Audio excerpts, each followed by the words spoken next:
Existia um lugar nessa terra que era absolutamente perfeito, e era um jardim. O Jardim do Éden. Muito bem, o Jardim do Éden. E a história que vamos ouvir sobre o Jardim do Éden vem do livro Gênesis da o quê? Da Bíblia, muito bem, da Bíblia. Para os cristãos que acreditam que a Bíblia é a palavra de Deus, a verdade literal, um homem é tido como o anticristo, Charles Darwin. Por levar milhões de cristãos à perdição com um relato bem diferente da criação, a evolução pela seleção natural. Para eles é ultrajante Darwin ter sido enterrado aqui na abadia de Westminster, a mais alta honraria que a Igreja da Inglaterra poderia oferecer. Charles Robert Darwin, nascido em 12 de fevereiro de 1809, morto em 19 de abril de 1882. Não me lembro de ter publicado sequer uma palavra diretamente contra a religião ou o clero.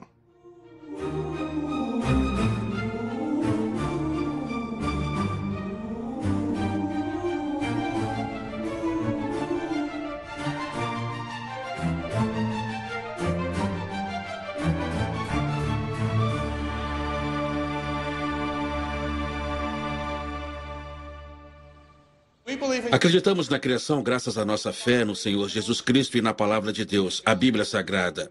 Amém. Amém. A evolução, creio eu, é uma forma do ateu inventar um método de como chegarmos aqui, que não foi por Deus, que foi tudo por acaso. Se a teoria da evolução é um fato, a Bíblia deve ser falsa e somos todos uns burros ignorantes. Meus amigos, é preciso ter mais fé para crer numa teoria. Uma teoria não comprovada do crer que no princípio Deus criou os céus e a terra. Amém. Uma das maiores questões que encontramos hoje é: a evolução é compatível com o cristianismo bíblico? Eu acho que a resposta é não. Não há disputa. Deus determinou o que é verdade, nos disse o que ele fez no Gênesis, a ordem que ele fez, e espera que acreditemos. No começo, Museu da Criação, Petersburg, Kentucky. Deus criou o céu e a terra. E Deus disse: haja luz. E Deus disse: produza a terra erva verde, erva que dê semente, e a árvore frutífera que dê fruto. E Deus disse: produzam as águas abundantemente répteis de alma vivente. E Deus disse: façamos o homem à nossa imagem. Homem e mulher os criou. E Deus disse-lhes: sejam férteis e multipliquem-se, encham a terra e subjuguem-na. Dominem sobre os peixes do mar, sobre as aves do céu e sobre todos os animais que se movam pela terra. E a tarde e a manhã foram o sexto dia. De acordo com a última pesquisa de opinião, 46% dos americanos acreditam que o Gênesis relate a criação. Legal, agora olhem para cá e sorriam. Sorriam. Sorriam. Sorriam. Agora olhem para os dinossauros naquela janela. Demonstrem medo! Muito medo! Jardim do Éden, exposição do Museu da Criação. Em nenhuma outra época nos últimos 300 anos houve um esforço tão grande em prol de uma interpretação literal da Bíblia, e especialmente o relato do Gênesis de Adão e Eva e a criação de 6 dias. O Senhor Deus disse: não é bom que um homem esteja só. Farei para ele alguém que o auxilie. E ele pegou uma de suas costelas e fez a mulher. O criacionismo é o ramo do cristianismo que mais cresce, não só aqui nos Estados Unidos, como no mundo todo. Eu escolhi crer que a Bíblia é a palavra de Deus e que ela contém a primeira e segunda testemunhas oculares desses eventos. Então posso crer nela muito mais do que nos cientistas seculares que não estavam lá para ver as coisas. Se em algum lugar na Bíblia eu achasse uma passagem que dissesse que 2 mais 2 são 5, eu não questionaria o que estava lendo. Eu acreditaria, aceitaria como verdade e faria o meu melhor para resolver e entender. Não consigo nem conceber. Uma coisinha que se arrastava no chão, virar macaco e depois humano. Isso parece loucura para mim. Quando temos gerações de pessoas sendo ensinadas que a evolução é um fato e que, portanto, Gênesis não é verdade, que é preciso reinterpretar a Bíblia, por que não deveríamos fazer o que queremos? Não há nada absoluto, portanto, nós determinamos o que é certo e o que é errado. No Museu da Criação, quando você entra no beco do grafite, é para representar uma cultura no qual tiraram a base e o absoluto. Então, por que abortar um ser humano? Afinal de contas, livram-se de gatos, livram-se de crianças. Qual a diferença? Por que o casamento entre dois homens, duas mulheres ou quem quer que seja? Acho que Darwin sabia. O que estou ensinando terá um impacto profundo na humanidade. Um tipo de impacto que afasta as pessoas da crença de Deus, crença no Deus da Bíblia, para acreditarem no homem e nas palavras do homem. E ele tomou uma decisão. Eu vou fazer isso. Universidade de Cambridge, Inglaterra, 1828. Considerando quão ferozmente fui atacado, parece ridículo um dia eu ter considerado ser um clérigo. Eu não tinha a menor dúvida da veracidade estrita e literal de cada palavra na Bíblia. E logo me convenci de que nosso credo deve ser totalmente aceito. O sangue de Cristo. Não creio que ele acreditasse em toda a Bíblia. Ele não acreditava nos 6 dias da criação. Se presumir os dias da criação como dias comuns e pegar as genealogias da Bíblia, só chega a aproximadamente 6.000 anos. Não chega a milhões de anos. Se a ideia de milhões de anos não tivesse sido popularizada no final do século XVIII e início do XIX, Darwin nunca teria popularizado suas ideias de evolução. Nenhuma pessoa renomada nos círculos geológicos profissionais na época de Darwin, aos quais ele foi exposto, acreditava que a Terra tinha sido muito recentemente criada com vida em 6 dias e 24 horas. É preciso pensar no século XIX como um período de grande questionamento. Se pensarmos nos sistemas de canais, nas edificações, na colocação de gás, a construção de estradas de ferro, era um cenário que estava sendo escavado. Surgiam fósseis em toda parte. Coisas extraordinárias, como mamutes e plesiosauros. Isso deu a prova de formas de vida muito primitivas nas camadas rochosas mais profundas, que as pessoas estavam começando a entender como sendo tempos imemoriais. Assim como também uma enorme diversidade de espécies que já não existiam mais na Terra. Um número enorme de espécies extintas. E as pessoas tinham que dar sentido a isso e não era possível dentro do período de tempo que a igreja estava promovendo. Darwin não trabalhou com nenhum geólogo que duvidasse que a Terra é inimaginavelmente antiga e cheia de relíquias de animais extintos. Em Cambridge, as referências dele eram clérigos naturalistas. Esses homens eram devotos, eram eticamente honrados, eram profissionalmente ambiciosos e faziam ciência para a glória de Deus. E foi com eles que Darwin aprendeu a ter ambição na ciência, até que veio a chance de velejar ao redor do mundo no HMS Beagle.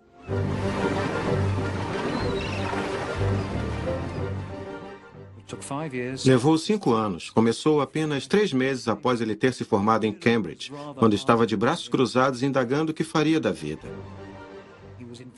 Ele foi convidado a bordo não como naturalista, mas como acompanhante do capitão. A viagem do Beagle foi a viagem mais importante já feita.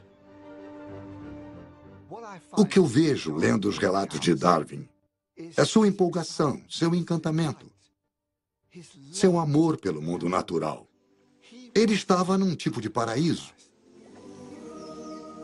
Entre as cenas que mais me impressionaram, nenhuma superou em sublimidade as florestas primordiais, intocadas pelo homem. Templos repletos de produções variadas do Deus da natureza. Ninguém pode ficar indiferente nessa solidão. e não sentir que há mais ao homem que o mero sopro de seu corpo. Nessa viagem de quase 5 anos, o maior período de tempo que Darwin passou a bordo foi de 48 dias. E ele nunca perdeu uma oportunidade. Assim que o navio chegava no porto, ele comprava ou alugava um cavalo, às vezes acompanhado, às vezes sozinho, e ia pelas colinas dos Andes ou pela costa, olhando formações costeiras, desertos. O tempo todo descrevendo, anotando tudo. Ele considerava que era um dever dele. Era por isso que estava lá. E ele não ia desperdiçar o seu tempo não fazendo nada. Tinha que sair e explorar aquela face da rocha e ver o que podia achar. Darwin não estava apenas interessado na crosta terrestre e na formação de seus aspectos. Ele estava interessado nos restos de vida dentro dessa crosta, animais extintos. A cada nova paisagem que ele via, cada parte do cenário, cada nova diversidade de grupos de espécies davam a ele mais e mais provas de que não. Isso não aconteceu num grande estalo de criação. Essas montanhas, lagos e paisagens costeiras extraordinárias mudaram imperceptivelmente ao longo de milhões e milhões de anos. Mas enquanto tudo isso acontecia, Darwin passava por mudanças profundas em si mesmo. Darwin tinha deixado os confortos de sua vida de classe alta inglesa e, pela primeira vez na vida, ele se deparou com a extraordinária violência e crueldade. Quando estava no Chile, houve um grande terremoto e toda a compreensão de mundo dele mudou. A terra sólida, a base da nossa vida, está tremendo. E, como ele viria a descobrir um dia ou mais depois, houve em Concepción um sofrimento enorme. A catedral tinha desabado, enterrando nos destroços vários devotos.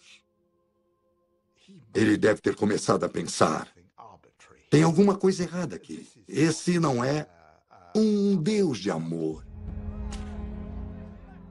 Provavelmente o episódio mais arrasador durante a viagem foi o encontro dele com a escravidão. Ele tinha lido sobre escravidão. Tinha lido. E aí, na viagem do Beagle, e quando botou os pés no Brasil, ele viu em carne viva. Ele encontrou instrumentos de tortura. Ele viu homens adultos agachados de medo. Viu crianças abusadas por seus senhores. Ele foi profundamente afetado pelo que alguns humanos eram capazes de fazer a outros humanos a quem eles consideravam animais. Faz o sangue ferver, o coração tremer, pensar que nós ingleses e nossos descendentes americanos, com seu arrogante grito de liberdade, tenhamos sido tão culpados.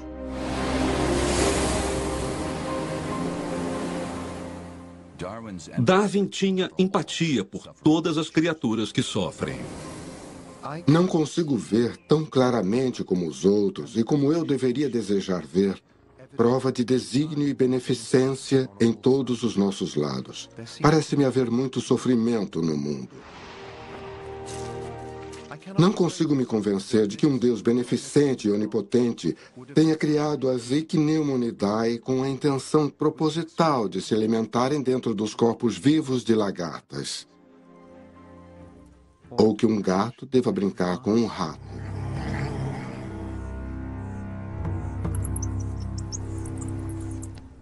Se os professores dele o tivessem ensinado que esse mundo não é como era antes, que mudou por causa do pecado, talvez se o tivessem ensinado a verdade sobre a história do Gênesis, ele teria reagido diferente à questão da morte e do sofrimento.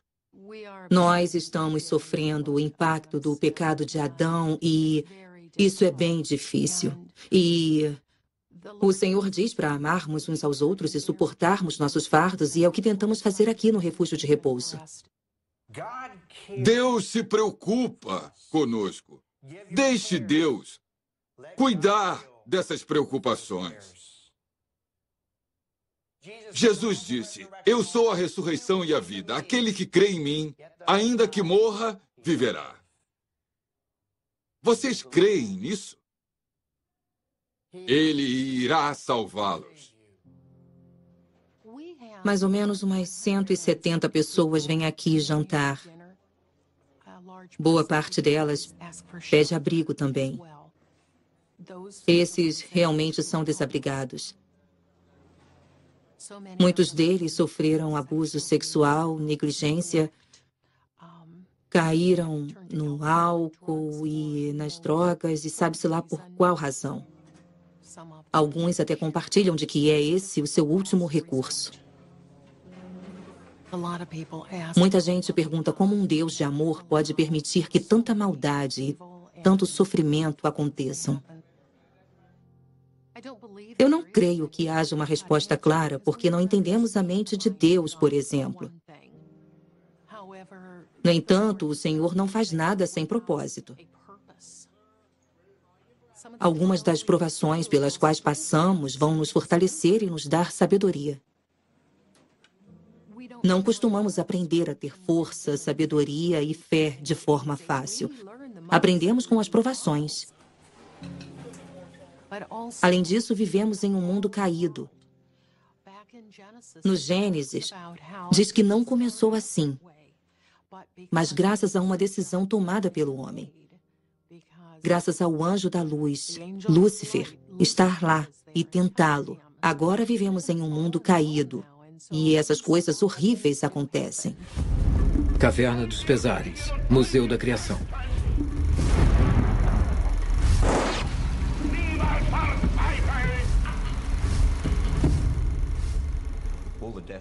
Toda morte e sofrimento que vemos não vem de um Deus criador. O pecado é responsável pelo que nós vemos aqui. Então, o objetivo dessa sala é esclarecer a cristãos e não cristãos que não é culpa de Deus haver morte e sofrimento no mundo. É nossa culpa porque nós pecamos em Adão. Depois de tudo que vivenciou, Darwin não pôde mais aceitar a simples explicação bíblica para a crueldade e o sofrimento. Mas a essa altura, outra coisa estava tomando forma em sua mente. Algo muito mais perigoso. Em setembro de 1835, 4 anos após deixar a Inglaterra, o Beagle ancorou em umas ilhas pouco conhecidas, Galápagos.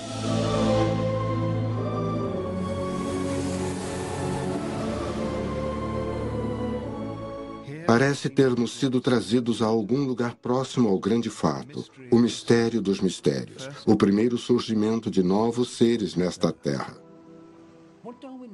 O que Darwin principalmente notou foi que os animais e plantas em Galápagos eram parecidos com os animais e plantas do continente sul-americano, mas que eram ligeiramente diferentes.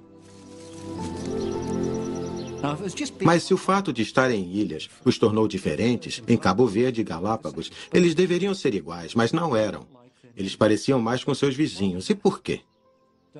Darwin percebeu que o que deve ter acontecido foi que uma pequena amostra de criaturas, incluindo aves e semelhantes, chegou a essas novas condições e mudaram lentamente com o tempo. Em outras palavras, elas evoluíram. Àquela altura, ele não fazia ideia de como nem porquê.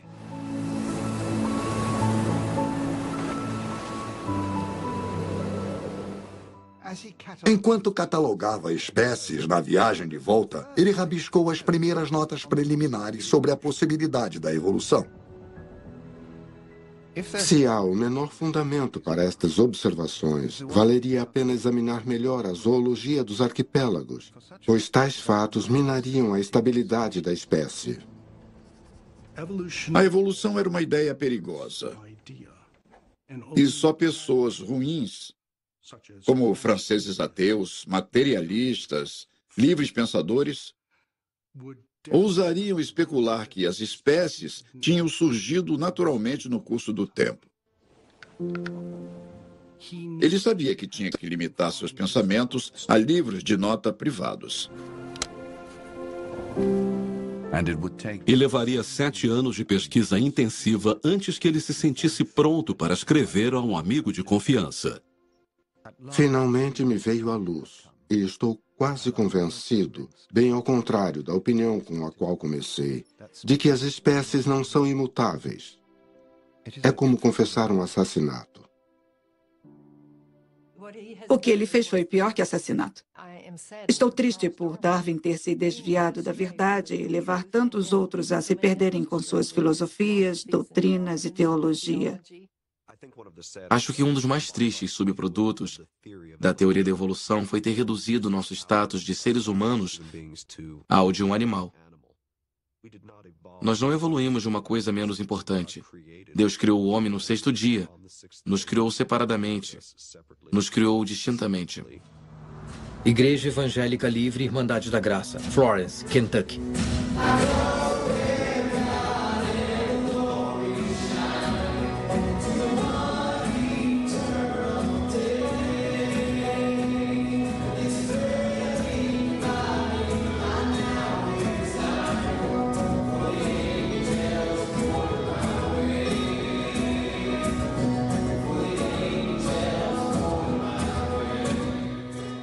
É aceitável que o homem sinta algum orgulho por ter ascendido, não por meio de seus próprios esforços, até o ápice da escala orgânica. E o fato de ter ascendido pode dar-lhe esperanças de um destino ainda mais alto em um futuro distante.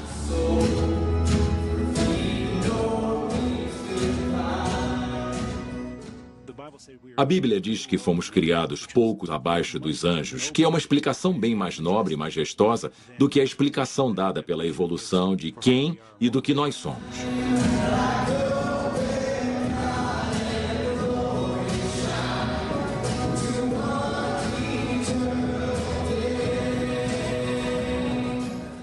Podemos criar músicas, podemos escrever livros, podemos fazer essas coisas para a glória de Deus.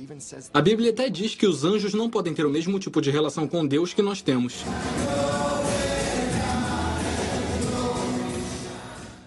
Eu não acredito que somos um tipo de primata altamente evoluído. Eu não sei como alguém pode observar os humanos e não ver a dignidade colocada ali pelo próprio Deus.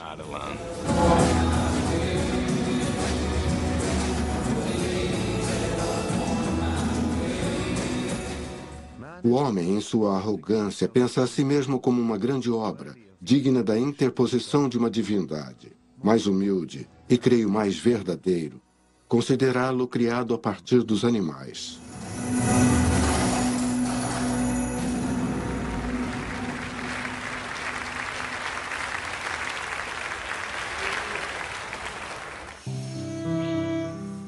A principal conclusão de que o homem descende de alguma forma pouco organizada vai, eu lamento, ser altamente desagradável para muitos. Está demonstrado que o homem por si só é capaz do aperfeiçoamento progressivo. Apenas ele faz uso de ferramentas. Nenhum animal emprega a linguagem, tem senso de beleza ou sentimento de gratidão. Mas são dotados de claro instinto social, afetos parentais e filiais, e inevitavelmente hão de adquirir senso moral ou consciência, assim que seus poderes intelectuais tiverem se tornado tão bem desenvolvidos quanto no homem. Rebaixar o homem a um mero animal, que não somos diferentes de um cachorro, um cavalo, elefante, gato ou qualquer outra coisa, é um absurdo. Deus nos fez à sua imagem. Então dizer que o homem é um animal, sendo que Deus nos criou à sua imagem, pode levantar uma questão. Deus não passa de um animal? Nos 7 anos que Darwin levou para tirar suas conclusões, a vida dele mudou completamente. Em 1839, ele se casou com a prima Emma Wedgwood. Tiveram um casamento de 43 anos de respeito mútuo, dependência, grande ternura, e que permaneceu assim apesar de Darwin se distanciar das crenças e certezas cristãs de Emma. Tiveram 10 filhos, dos quais 7 sobreviveram até a idade adulta. Com 2 anos de casados, Charles e Emma se mudaram para Downhouse, a 30 quilômetros de Londres, onde passariam o resto de suas vidas de casados. Downhouse foi mais importante para Darwin como arena científica do que Galápagos ou até mesmo a América do Sul, porque lá ele pôde se estabelecer e trabalhar. Para ser um grande cientista, é preciso dedicar a vida toda à ciência. 24 horas por dia, 7 dias por semana. E Darwin fez isso. Ele trabalhou loucamente. Foi um pulsar constante. Trabalho duro, colapso. Trabalho duro, colapso. Tic-tac por anos.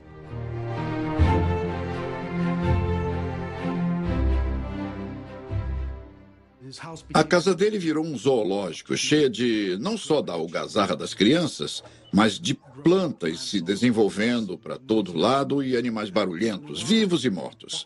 Caixas de coisas chegando e cartas transbordando pela caixa de correio. E tudo era dirigido em casa pela deusa do lar, Emma, deixando Darwin livre para trabalhar duro em seu escritório. Ele criou um ambiente onde ele pôde trabalhar obsessivamente no grande projeto dele por 20 anos. Ele tinha estufas onde um jardineiro ajudava em programas de reprodução de plantas. Coletava coisas que chegavam de todas as partes do mundo. Pedia às pessoas que o enviassem espécimes que ele pudesse analisar. A correspondência dele com outros cientistas pelo mundo era gigante, era impressionante. As cartas que escrevia e as cartas que recebia de volta. Ele escrevia para Miller, no Brasil. Pode me dar uma prova desses caranguejos que acredito existirem na sua costa? É extraordinário. E ele coletava aquilo tudo sabendo que seria atacado por religiosos e por outros cientistas que achavam aquilo utópico. Determinei a coleta de todo tipo de fato que pudesse sustentar de alguma forma o que são espécies. E nunca parei de coletar fatos. Quando estava trabalhando, ele não fazia uma coisa de cada vez. Ele estava trabalhando as espécies, ele estava dissecando todos os crustáceos do mundo, mantendo carcaças de animais, fazendo experimentos com flores na horta, criando pombos e assim por diante.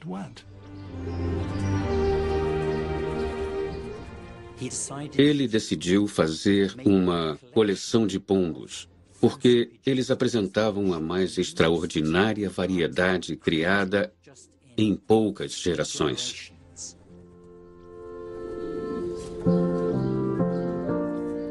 Então, ele os comparou e os cruzou, tudo para explorar como o homem pode mudar organismos pela reprodução seletiva.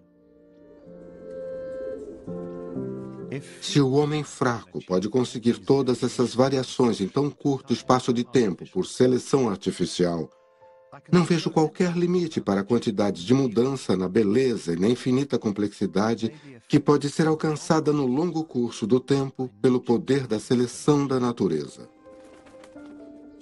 Ele precisava reunir as provas, analisar tudo e desenvolver uma teoria que pudesse apresentar para a séria atenção dos colegas cientistas. Tenho constantemente me esforçado para manter minha mente livre, a fim de desistir de qualquer hipótese, por mais amada que seja, assim que os fatos demonstrarem o oposto. Sinto, dentro de mim, um instinto pela verdade. Só existe uma verdade e a verdade não é uma assimilação de informação. Mas existe uma verdade que é encontrada na Bíblia. Jesus disse, eu sou o caminho, a verdade e a vida. Ninguém vem ao Pai senão por mim. Se tudo que somos é produto desse processo aleatório de mutação, de onde vem a moralidade? De onde vem a esperança? De onde vem o amor? De onde vem tudo o que nos torna seres humanos? Acho que Darwin foi o primeiro a entender onde suas ideias o estavam levando. Ele não tinha dúvidas do quanto esse trabalho era perigoso ou a que conclusões poderia levar. Uma vez que as espécies concebem, devem passar uma a outra. Então toda a estrutura desmorona.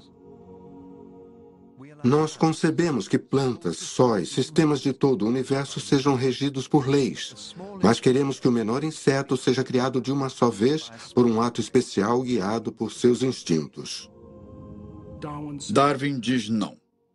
Não acreditamos que Deus induza o planeta a girar em órbitas. Não devemos acreditar que ele cria os animais e as plantas. Essas coisas acontecem devido a leis ordenadas a fim de reger a criação. Um homem bom e inocente sob uma árvore é morto por um raio. Você acredita que Deus deliberadamente matou este homem? Ou quando uma andorinha pega um inseto, Deus planejou isso? Eu não posso e não acredito. A visão de Darwin é de que Deus não é necessário no aqui e agora. Ele pode existir. Ele até pode ter planejado e ordenado a criação, mas ele basicamente deixa as coisas seguirem o seu curso.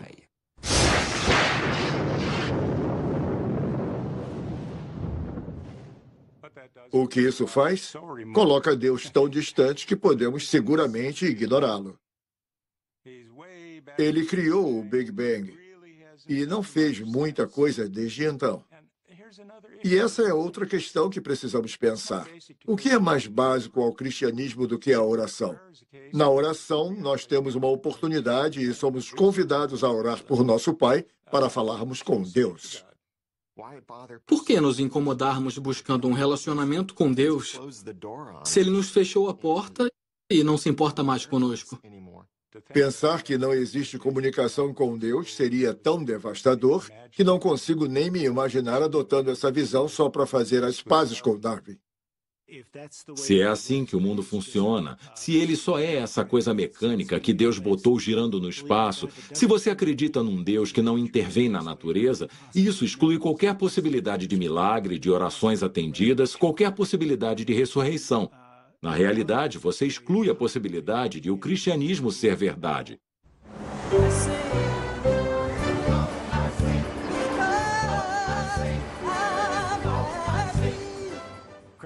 A Capela Comunidade de Cristo começou há uns 30 anos com umas 30 pessoas se reunindo em uma sala. Desde então, crescemos para 5 locais diferentes que operam como uma igreja. Calculamos que o atendimento, no fim de semana, gira em torno de umas 4.000 a 4.500 pessoas. Desde os anos 90, o número de mega-igrejas nos Estados Unidos quadruplicou. Estamos expandindo muito. No exterior, acho que estamos envolvidos em aproximadamente 30 países.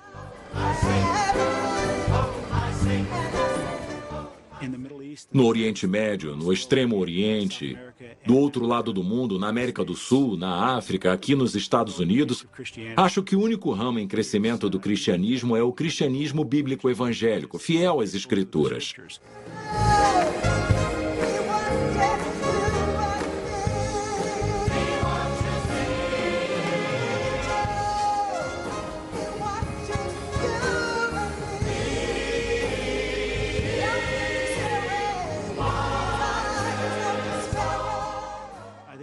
Acho que as pessoas estão ansiando pela verdade, por alguma coisa no qual possam se dedicar e que responda às questões profundas de suas almas. E é isso que o cristianismo bíblico está oferecendo. Todos têm que achar uma razão para o mundo estar essa bagunça, e essa explicação para os cristãos está no Gênesis, no dilúvio. Tudo que está no Gênesis se desenrola ao longo das Escrituras. Se você tirar ou mudar o Gênesis para significar outra coisa, para fazer outra coisa, você começa a desmembrar, a tirar a mensagem do Evangelho e de todo o cristianismo. Só existe um ser que te conhece por inteiro, que sabe tudo o que você já fez e todos os motivos que já teve. E pode dar o veredito se você é bom ou não. E é Deus. Deus nos conhece profundamente, por dentro e por fora, do topo da minha cabeça à ponta do meu pé. Quantos fios de cabelo tenho na cabeça? Esse é o privilégio de ter um relacionamento com Ele. Ele está em todos os aspectos, em cada movimento nosso, dia e noite. Nós temos essa relação viva com Ele. Não imagino a vida sem saber que Deus tem um plano e que esse plano não é só para o aqui e o agora. Mas esse plano inclui a esperança e um futuro muito além do que vamos enfrentar na Terra. Um futuro com Ele no céu. Quando os meus filhos tinham 7 e 2 anos, Eu descobri, depois de ignorar uma série de caroços e inchaços no meu corpo, que eu tinha um linfoma não Hodgkin. E eu me lembro do pavor nos olhos do médico quando ele me disse que era estágio 3, possível estágio 4.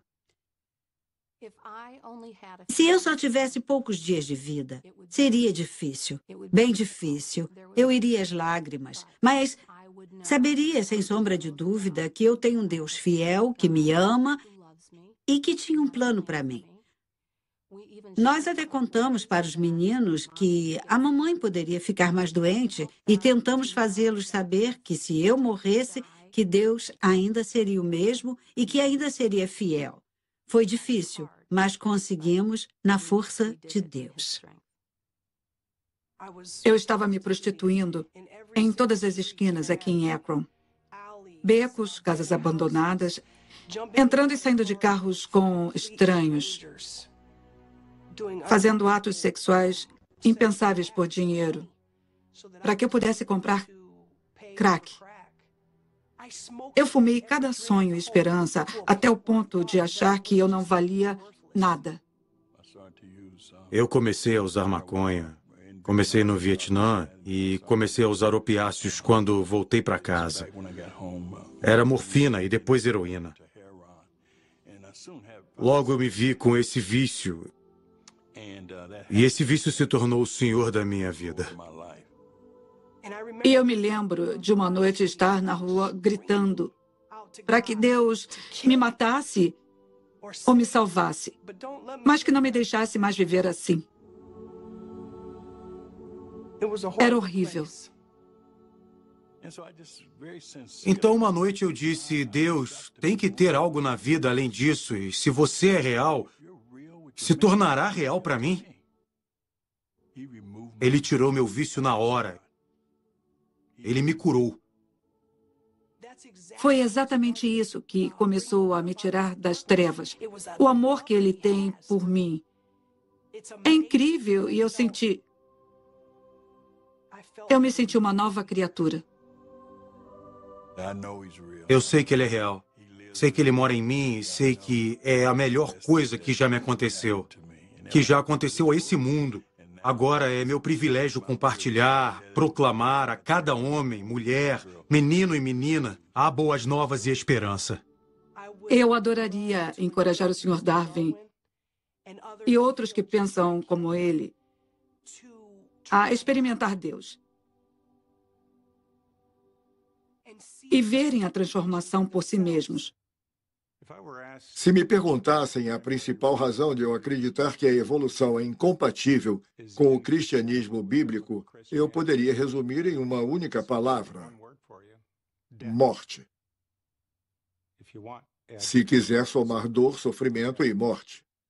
Entendo um pouco disso. Eu perdi minha esposa para o câncer e agora minha segunda esposa tem câncer e eu também.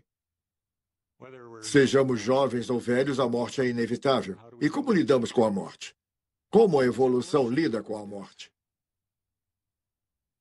Uma pergunta que Darwin teria que enfrentar aos 40 e poucos anos. Ele e Emma amavam todos os seus filhos, mas uma era especialmente preciosa para eles. A filha mais velha, Annie.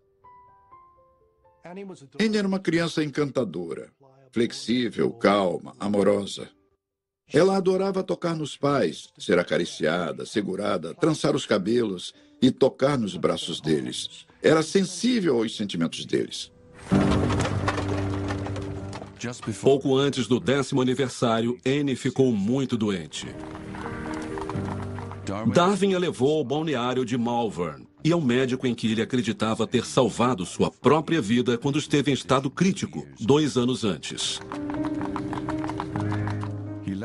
Ele a deixou lá, sob os cuidados do Dr. Gulley, e voltou depressa para Emma, que estava grávida do 8º filho e sem condições de fazer uma viagem de 240 quilômetros de Dalhouse até Malvern. 2 semanas depois, Darwin foi chamado de volta para enfrentar uma situação agonizante. Agora é de hora em hora uma batalha entre a vida e a morte. Não tem jeito. Como é doloroso. Annie morreu na Páscoa de 1851. Foi um divisor de águas, porque Darwin não achava mais possível acreditar num Deus cristão bom e amoroso. Esse foi para ele o último prego em seu caixão cristão. Eis o conflito. Deus é bom, Deus é poderoso. Uma tragédia terrível, catastrófica acontece. Então, como todas essas coisas podem ser verdade? Abby tem 17 anos e sofreu um acidente de carro. Desde então, ela perdeu os movimentos da perna. Ela é incapaz de respirar ou comer sozinha. Eu não sou médico, mas acho que Deus pode fazer Abby andar novamente. Torrentes de misericórdia nunca cessantes, clamam por canções de mais alto louvor. Ensina-me sonetos melodiosos, cantados por línguas flamejantes acima. Louvarei o monte onde me firmo, o monte do teu amor imutável. Eu queria que um de nós pudesse cantar. Todos nós podemos cantar, só não cantamos bem. Eu canto. Você sabe, vai em frente. A Abby estava cantando. Ela canta bem. Nós podemos fazer o fundo musical. Ela canta a capela. Não vemos sentido nisso. Eu nem sei como poderíamos.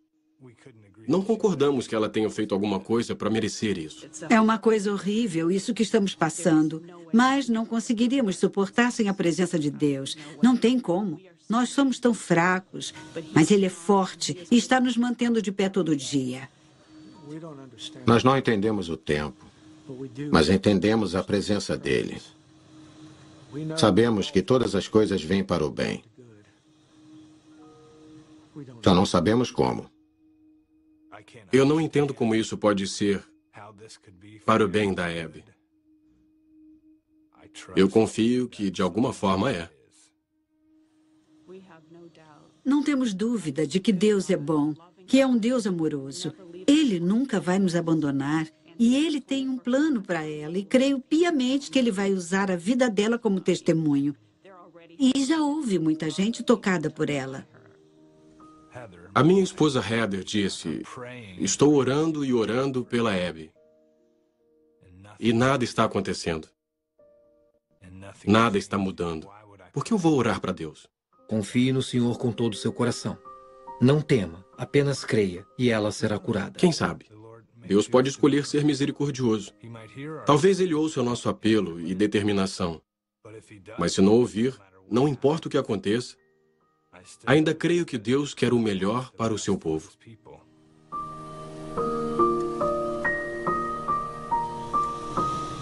Não sei como as pessoas sem Deus conseguem sobreviver a coisas assim.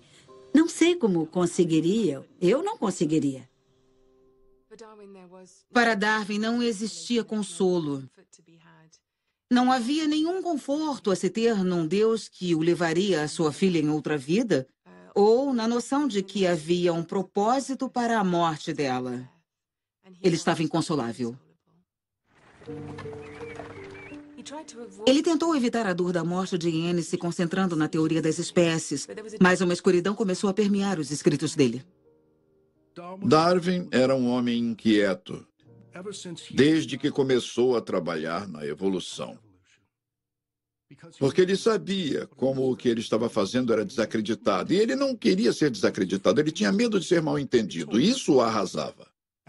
Emma era a protetora dele. Ela fez com que fosse possível para ele continuar com aquilo que ele mais se importava, que era essa responsabilidade enorme, essa visão da natureza, essa visão da criação de Deus, a qual ele estava determinado a apresentar ao mundo vitoriano e esperava que fosse aceito.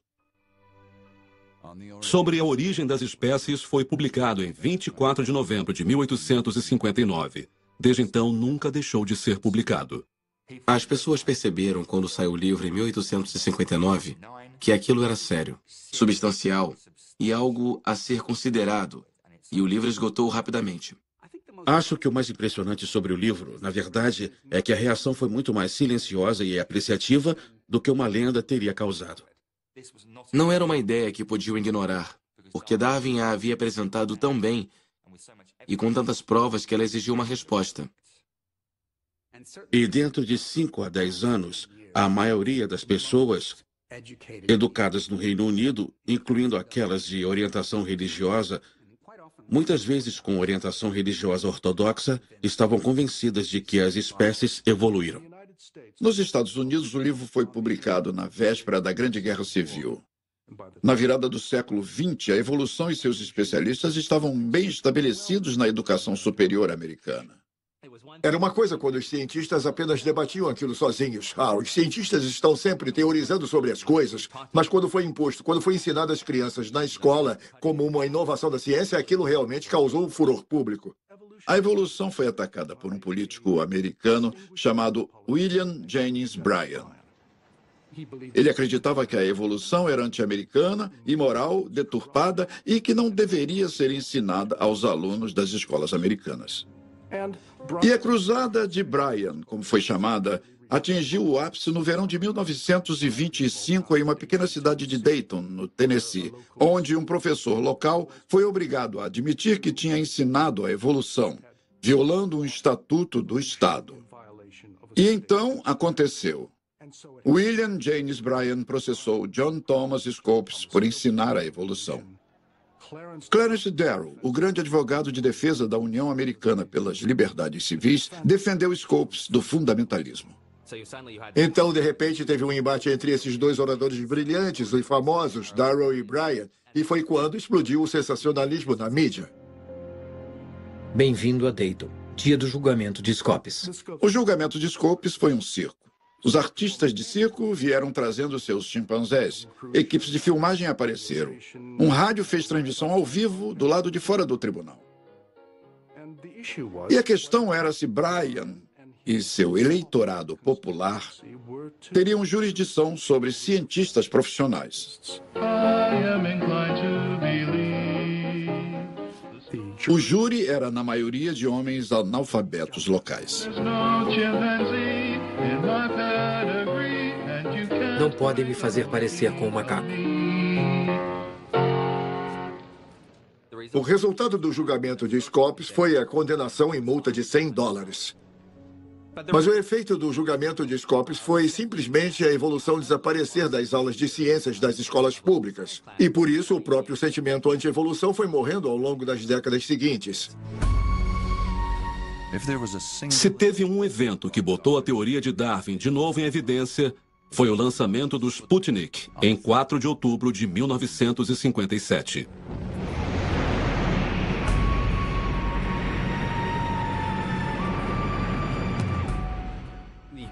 É difícil agigantar o impacto cultural do Sputnik. Naquela época, a Guerra Fria estava começando e as pessoas estavam super preocupadas com isso nos Estados Unidos. Ai, meu Deus, os russos nos venceram no espaço. E isso foi considerado culpa do sistema educacional americano. Estávamos ficando para trás da ciência. Como resultado, houve um interesse renovado na educação científica. E um efeito desse interesse renovado foi uma mudança nos currículos a serem usados nas aulas de ciências do ensino médio. Isso incluiu o ensino da física avançada, o ensino da evolução como paradigma para a compreensão das ciências da vida. Quando os russos lançaram o Sputnik, foi um desafio para a comunidade científica, para o governo dos Estados Unidos. Houve um pânico na comunidade científica da América. Ei, era para estarmos liderando, precisamos alcançar, precisamos chegar na frente. A ciência quase virou um deus no nosso país. E aí eles começaram a injetar grandes somas de dinheiro em esforços científicos.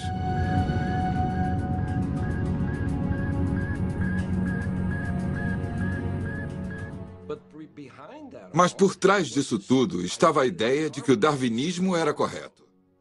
Os vários programas para levar o ensino da biologia ao sistema escolar americano acordou uma espécie de monstro adormecido. Pela primeira vez na história, os criacionistas revidaram usando uma tática totalmente nova. Eles combateriam a ciência com ciência. Ciência ortodoxa com ciência da criação. Vídeo do Museu da Criação. Especiação rápida. A Bíblia revela que Deus criou todos os tipos de animais e plantas no princípio. E agora estamos aprendendo que Deus colocou uma enorme quantidade de informação dentro de cada tipo criado, permitindo-lhes diversificar para a miríade de plantas e animais que vemos hoje. Isso não é evolução, é a criação de um onisciente, onipotente e infinitamente sábio Criador. 2 de cada espécie virão a ti para os conservar em vida. Criação do cosmos. Mais acima, vemos um imenso agrupamento de galáxias chamado aglomerado de Virgem. Ele contém mais de 2.000 galáxias e está a 50 milhões de anos-luz da Terra. Críticos da Bíblia sugerem que é impossível a luz dessas galáxias chegar à Terra em apenas 6.000 anos.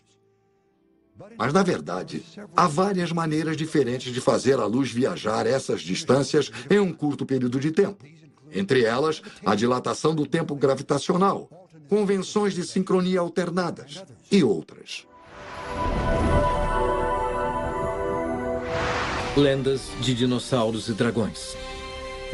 Muitos cientistas afirmam que os dinossauros morreram há mais de 60 milhões de anos antes de os seres humanos surgirem. A possibilidade de que os seres humanos e os dinossauros tenham coexistido é impensável para eles. Mas o que diz a Bíblia? A Bíblia deixa claro que Deus criou os animais terrestres no 6º dia. Dinossauros eram animais terrestres. Sendo assim, Adão e Eva e os dinossauros viveram lado a lado, viveram juntos. Lendo o Gênesis, temos a ideia de um mundo perfeito, sem morte, sem doença. Animais, o homem, os dinossauros eram todos vegetarianos. O registro fóssil é um registro de morte, o registro de animais comendo uns aos outros. É um registro de doença porque há ossos de dinossauros com tumores.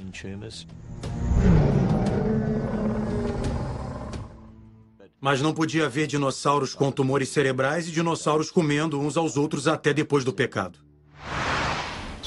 Então, se os dinossauros viveram ao lado de seres humanos e Noé trouxe pares de jovens dinossauros com ele na arca, o que aconteceu com eles? Para onde eles foram? Lendas de dragões são encontradas em muitas culturas e tradições em todo o mundo. Então, não é surpresa que o mundo esteja cheio de lendas de heróis como São Jorge e seus encontros com feras.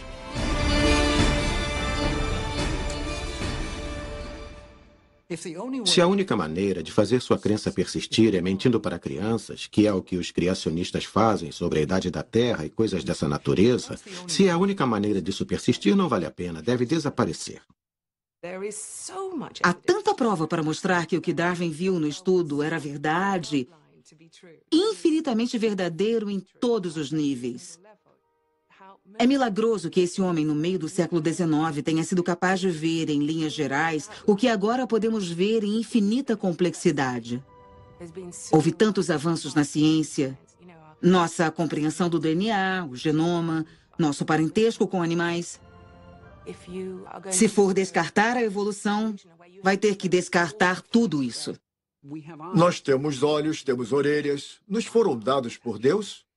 Por que temos sido enganados? E não só nós como indivíduos, mas centenas de milhares e milhões de pessoas que levaram essas questões tão a sério. Por que todas elas foram enganadas também? Estamos muito conscientes do quanto a evolução é ensinada no ambiente escolar público, por isso, gostamos do ensino domiciliar. Podem me mostrar na linha do tempo? Onde ele está? Ele está bem aqui na linha do tempo. Ok. O que a palavra que usamos hoje veio do nome dele? Em inglês moderno, mártir significa alguém que é morto por devoção a Cristo. Precisamos blindar nossas crianças do que está acontecendo no mundo e ajudá-las a serem capazes de defender sua fé. Lutas de gladiadores, danos e assassinato de cristãos que não negassem Jesus. Então, todas aquelas pessoas estariam testemunhando a chacina de múltiplos cristãos e assistindo coisas terríveis, como gladiadores lutando uns com os outros até a morte. Tenho certeza de que eles serão atacados quando saírem para o mundo. Quando forem mais velhos e estiverem trabalhando, um dos nossos filhos se interessa muito por ciência. Nero foi o primeiro imperador a começar a maior perseguição aos cristãos. Nós alertamos nosso filho que muita gente não vai concordar que Deus criou o mundo em 6 dias. Elas dirão a eles que é conto de fadas. Ele precisa ter uma fé forte e acreditar na palavra de Deus para ser capaz de defender isso mais tarde.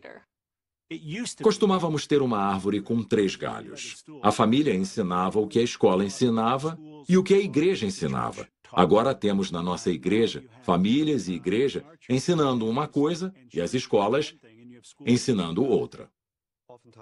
Muitas vezes, quando estou lidando com jovens, principalmente que estão prestes a se formarem no ensino médio e indo para a faculdade, eu falo que vão enfrentar a oposição quanto ao que acreditam, assim como a compreensão e amor deles pela palavra de Deus. Lemos as manchetes e assistimos TV. E o que mais vemos é a crença na evolução. Vocês se sentem ameaçados ou isso abala vocês de alguma forma? Eu acredito piamente que Deus estava no controle da minha criação, na criação da terra e de todas as coisas. Não tem nada que o mundo secular possa dizer que abale isso. Eu acredito que a Bíblia é um fato, então se alguma coisa se opuser a isso, obviamente é errado e falso. Eu acho que muitas vezes a nossa cultura tem uma confiança forte demais na ciência. O cristianismo é mais que ciência e prova científica. Vocês já passaram alguma vez pela situação de falarem sobre a fé de vocês e serem zombados? Não vai ser surpresa se formos zombados ou odiados pelo mundo. Cristo disse que isso aconteceria e está acontecendo. Eu tenho que dizer e quero dizer que os primeiros 11 capítulos do Gênesis são verdadeiros e corretos, porque são a palavra de Deus. Se imaginarmos Darwin sentado naquele belo jardim ensolarado com aqueles jovens, acho que ele os envolveria numa série de conversas bem mais interessantes sobre o mundo, sobre o ser, a natureza, a criação e a evolução. Tenho certeza de que achariam fascinante, mas ele não estaria dando respostas, ele estaria fazendo perguntas a eles. O próprio Darwin nunca parou de fazer perguntas sobre a ciência e sobre Deus. Em minhas oscilações mais extremas, nunca fui ateu no sentido de negar a existência de Deus. Sinto profundamente que o assunto é demasiado profundo para o intelecto humano. Um cão também pode especular quanto à mente de Newton. Foi a humilde confissão final de uma das maiores mentes de todos os tempos.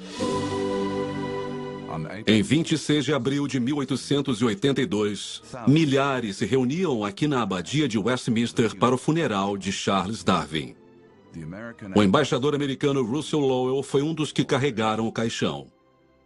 Refletindo sobre a vida de Darwin, o bispo de Carlisle disse aos presentes não haver necessidade de conflito entre o estudo da natureza e a crença em Deus.